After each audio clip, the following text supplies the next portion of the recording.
Well, good morning, everybody. Thanks for joining us on the Real Estate Backstory. We do this every Monday morning where we kind of go over all the comings and goings, the things happening in the real estate world. My name is Alan Richardson. I'm the managing broker here at Maximum Realty and Realtor Partners. My name is Ming Richardson, the compliance broker for Maximum One Realty and Realtor Partners. I'm bringing our friends in on Facebook here, and then we're going to get going. So, Good morning, y'all. boom. It's a Monday. All right. So we want to kind of start off talking about expectations. And so there was a new study out talking about what buyers agents or what agents really wished that buyers knew. And so a bunch of folks got together and said, you know what, we wish that our buyers were first of all realistic about pricing. And so that has to come from us being better about educating them what's going on. I know that we still have a lot of buyers who's like, where'd all those $200,000 houses go? Well, we've had 50% appreciation for the last 3 years. And so all those $200,000 homes that were here 3 years ago, they're all 300,000. Well, Non-existent. they're all 300,000 now Right. because we've had 50% appreciation. They also, agents also wish that their buyers were communicative and responsive. I really do feel that where we're going with the new, as far as buyer brokerage agency moving forward, that's going to be a very good thing for us to be able to uh, like establish better relationships on the front end. We're going to have a buyer brokerage agreement before we start showing property in the future. So that's really, really good. We also wish that they would understand the complexities of buying and selling.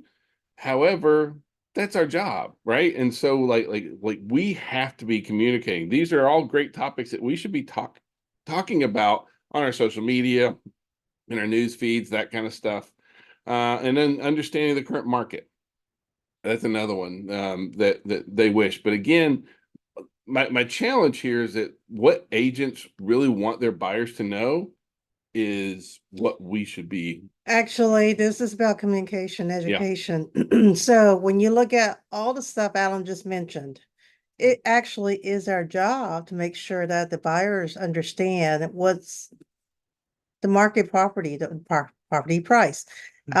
Able to communicate with them on time and also not just a need to know basis, but kind of let them know what's going on, what their options are, so make them an informed buyers. Understand complexity of buying and buying selling. This is where you need a buyer and brokerage agreement and also the brochure to go over those items so the buyer can fully understand what's going on. Yeah, exactly.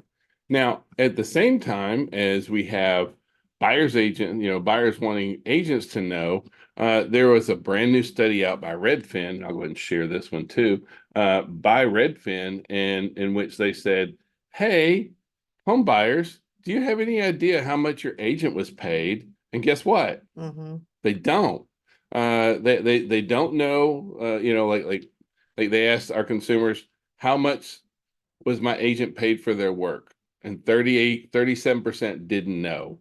And 36% think they have an idea, and only 28% have an idea. Then they said, how was that amount that they were paid determined? Basically a third knew. 70% have no idea at all, and 50% are wishy-washy. And then who paid the money again?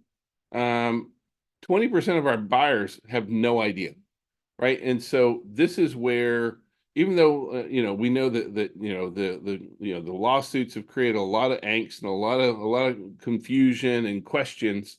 Like, this is something we see positive coming out of that, because we're going to have buyer brokerage agreements in advance now before we can show property. We have to be, and in there we explain who represents who in the transaction, and what are we going to do, and these are the services we provide, these are the fees that we charge. And so we're very happy to see that piece kind of come along.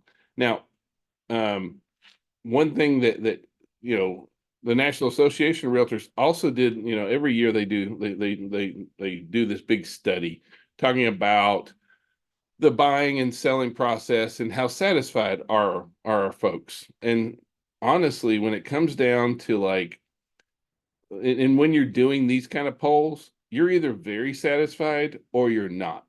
The somewhat satisfied doesn't count. somewhat dissatisfied is basically the same. So either you're very satisfied or you're not.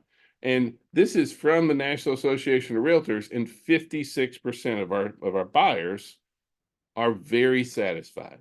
And that means that 44% of our buyers are not very satisfied. And I'm not here to be like the bearer of bad news, but like this is on us. So when we look at all the things that we got to do with communication, explaining the whole process to our folks, like it's impacting them because they're not super satisfied by what we see going on in the real estate space. And honestly, our job is to make sure that we as an agent protect our industry, be professional, and also educate our client to where they're an informed buyer and build that relationship for future sales. Exactly. So now today, for 15, it's tax day. It is April 15th. We could not go through and not also talk about like here's 7 types of tax deductible home improvements that these are good things to talk to your clients. It's very timely to speak about this, obviously, today. Energy efficiency upgrades. There is an energy efficiency home improvement credit out there that homeowners can get. There's also a clean energy credit. That's for anyone who puts So in like, solar, geothermal, even solar hot water I do, heaters. well, okay. I Yeah. do caution you about solar just because sometimes the lease is like 30, well, the purchase price of that solar system lasts as long as your mortgage. And that can be an issue when you resell it because the new buyer may not want to absorb that cost. But do check and see what sort Absolutely. of tax credits are available, because sometimes we've seen where some of our clients have just massive savings on that and then just bought it outright.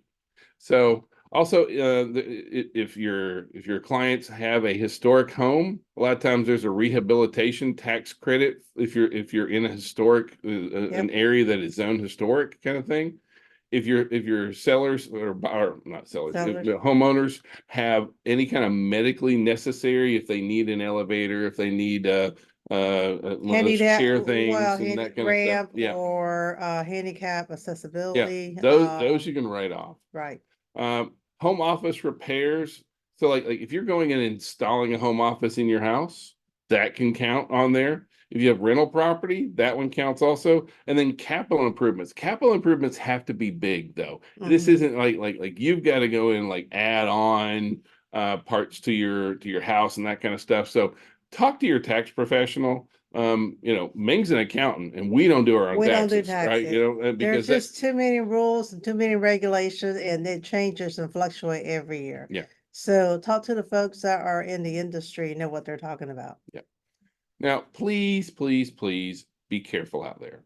So there was a Florida real estate agent who was, before the open house even happened, some strange 70-year-old dude comes in, says that, she needs to be careful, and then tries to kiss her and gets all creepy. I don't know why the police took a picture of him. Looks like he was sitting down for a haircut.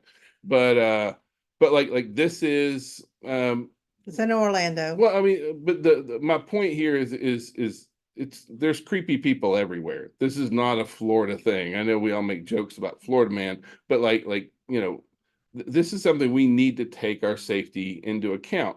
Open houses, if nobody else is there, should you partner up and do an open house with somebody? We Absolutely. really think that you should, and you can do that and not lose clients, right? Because like before an open house, if we're holding an open house, we pull up all the inventory of all other homes nearby. And it is great when you have somebody come in and say, oh, well, I just didn't like this about this house. Well, I know a house right down the street that has this. Let me see if it's available. If you're not working with an agent, I'd love to be able to help you. So we're not saying don't do open houses. We're saying be wise, be smart, protect yourself. There is our world is full of a ton of wonderful people, but then you got some creepy people out there too, and you got to watch out for the creeps.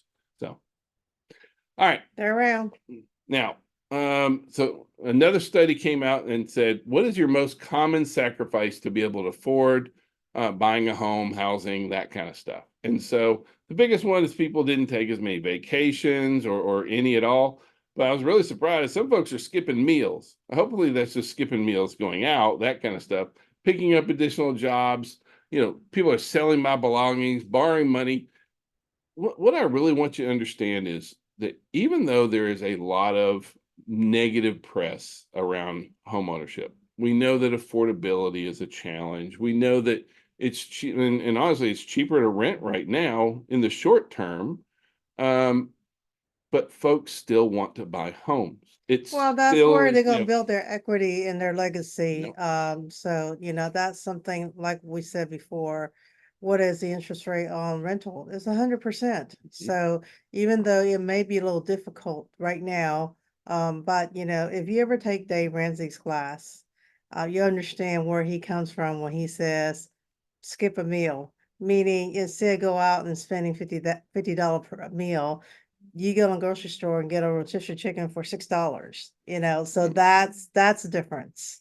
and we understand that, but like understand that even though there is, it seems like the press is anti-real estate anymore, and it's very easy to get down.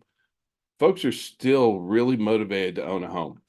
So now, on the negative side, our consumers are a lot more pessimistic that mortgage rates are going to go down. They're like, yeah, there was a long time that people, like our consumers had this feeling, especially last year, Right. that what 3% is normal, 4% is normal, and It's and and not. and our consumers are becoming. It says more pessimistic, but I tend to feel that it's realistic, like because the interest rates are where interest rates are. There's not this, I'm going to wait for rates to come down to 4. And we're seeing where more inventory is coming on the market right now. We see where we're going through our normal spring, moving into summer buying season right now. Activity levels picking up. All those are really great things. So even though like interest rates are where they are now, why are they where they are at? Part of it is inflation. And so the Fed is trying to hold down inflation. And so, we are not running at the 8.5, 9% rates that we were, but we are running at 3.5%. They want us at 2 before when they see that kind of going down. And so, like that's what the Fed is really holding up right now on cutting the federal funds rate. And not that it ties directly, but it will definitely, It we'll see that definitely does make an offer some, impact. yeah, it for sure.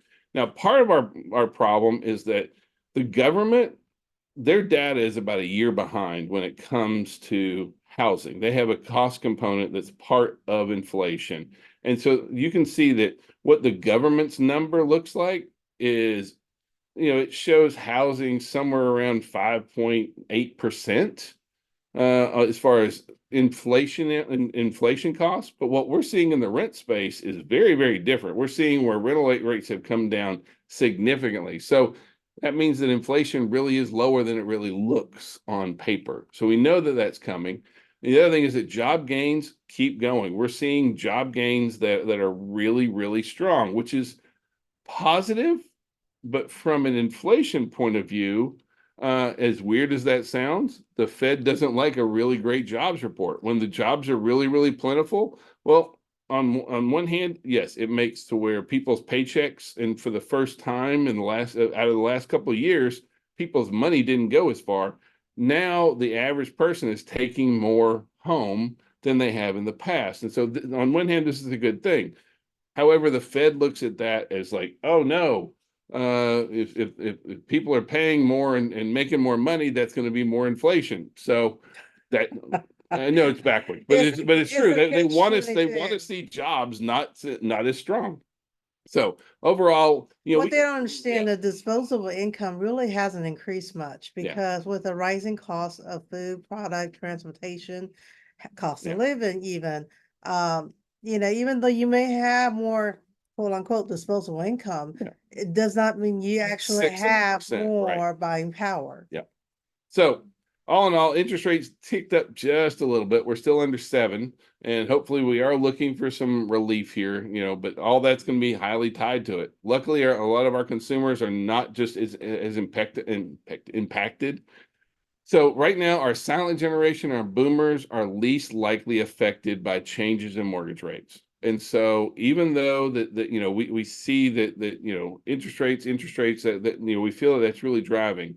However, 40% of our homeowners in the United States, 40.8, 41% of the average homeowner doesn't have a mortgage. Yep. And so if they're going to sell and buy, they're probably just going to cash out that equity and go buy another home. And so they really don't care. Overall, about 53% of our buyers are not locked in by rates. Rates are not what's determining whether or not they're going to buy.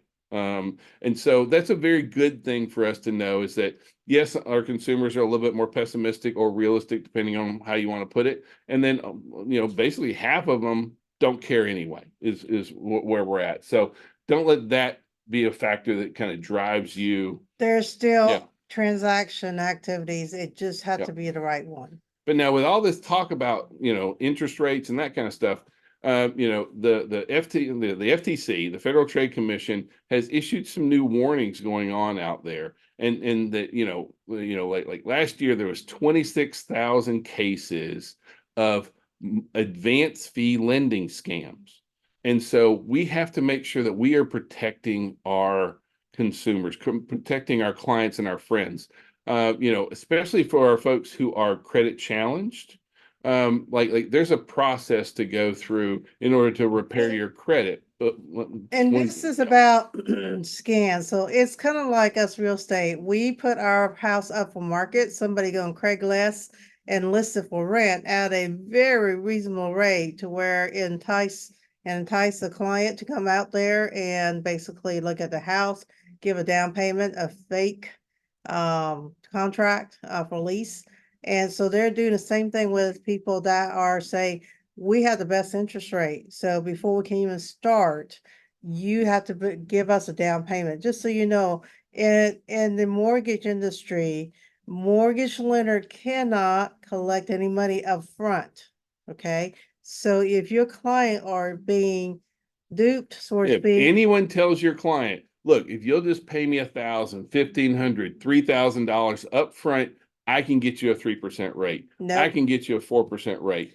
That Yeah, is just to buy bull. down those rates, around about 12,000 on the average, if not more, to get to those reasonable rates. So that $3,000 is a scam. So please let your client know that anybody offer you 3.5% and require your client put down some type of payment up front.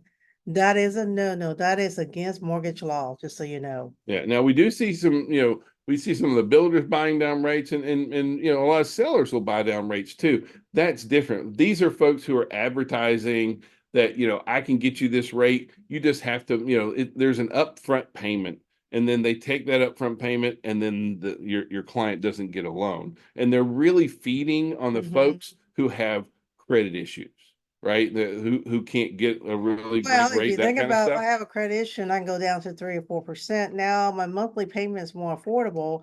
I'd Right. be more than happy to pay fifteen But hundred that's dollars who for these it. people are feeding on. So that's we got to be watching out for them.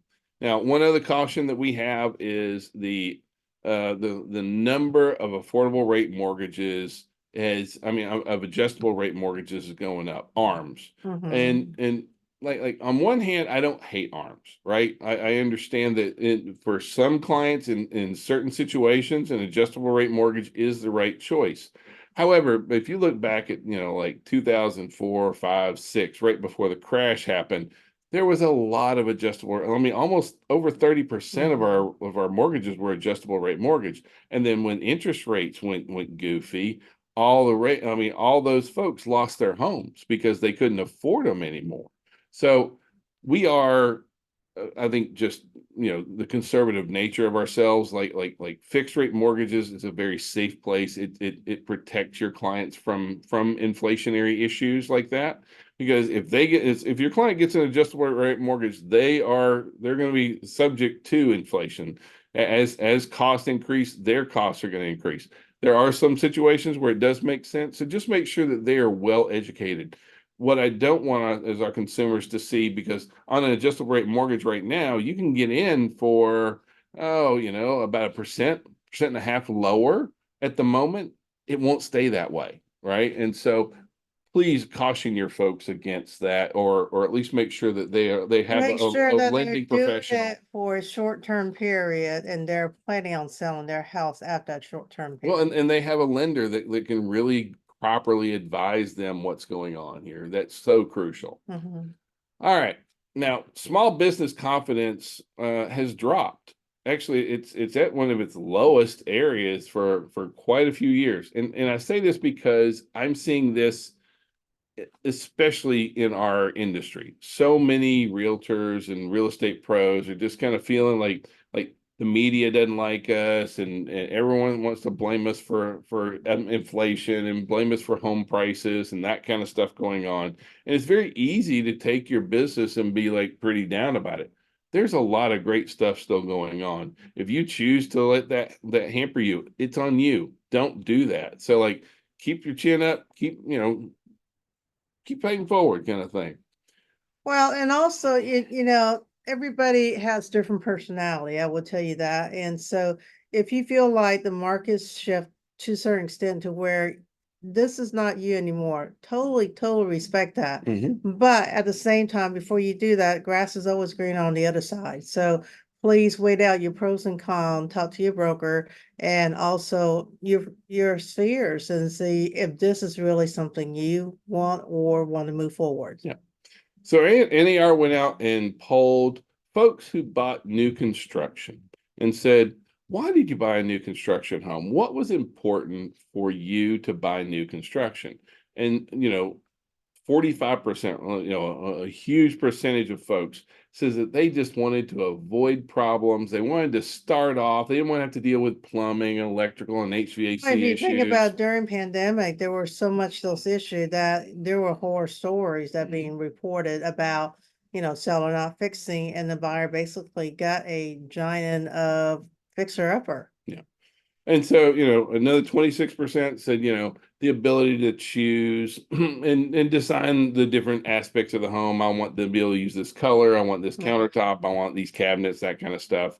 Amenities of new construction. A lot of our new construction neighborhoods, Have pools and yeah, some has tennis court and some has other items available for them, rather than spending $100,000 on a pool and the maintenance of it.